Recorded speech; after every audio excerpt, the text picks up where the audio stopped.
Hi friends, welcome back to our channel. అందరు ఎలా ఉన్నారో బాగున్నారా? మేము కూడా చాలా బాగున్నామండి. ఈరోజు నేను ముద్దపప్పు రెసిపీ ఎలా తయారు చేయాలో చూపిస్తాను. ఓకే, దీనికి నేను 1 కప్పు కందిపప్పు తీసుకుంటున్నాను. మంచిగా కడుక్కొని శుభ్రం చేసుకోండి.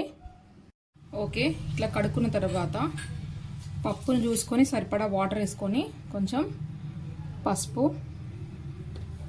అలాగే రుచికి సరిపడా సాల్ట్ ఇందులోనే వేసేసుకోండి, అయిపోతుంది. అలాగే కొంచెం ఆయిల్ వేసుకొని, పప్పు మెత్తగా ఉడుకుతుందండి ఆయిల్ వేస్తే.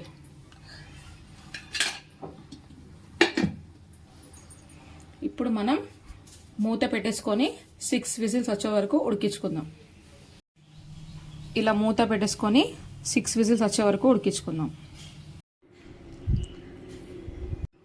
పప్పుని ఉడికిన తర్వాత మూత తీసి మనం ఇలా మెదుపుకోవాలండి మెత్తగా. కొంచెం వాటర్,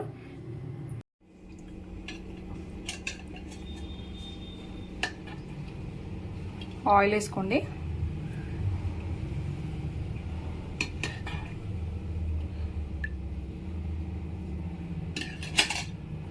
దీని కాంబినేషన్ నేను చారు, సింపుల్గా చారు, చింతపండు చారు కూడా చేస్తున్నాను.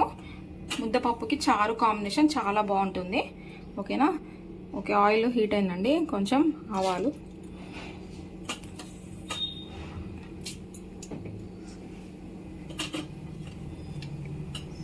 జీలకర్ర,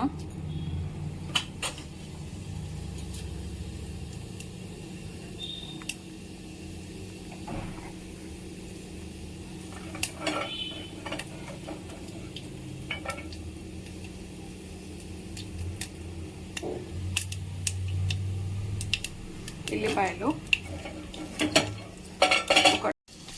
ఇప్పుడు ఫైనల్గా కరివేపాకు వేసుకోండి.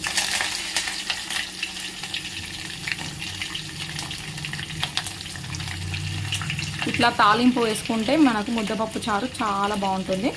ముద్దపప్పు సపరేట్గా చేసుకొని మళ్ళీ మనము ఇలా మామూలుగా చారు చేసుకోవాలండి. దీనికి కూడా తాలింపు పెట్టుకుంటే సరిపోతుంది.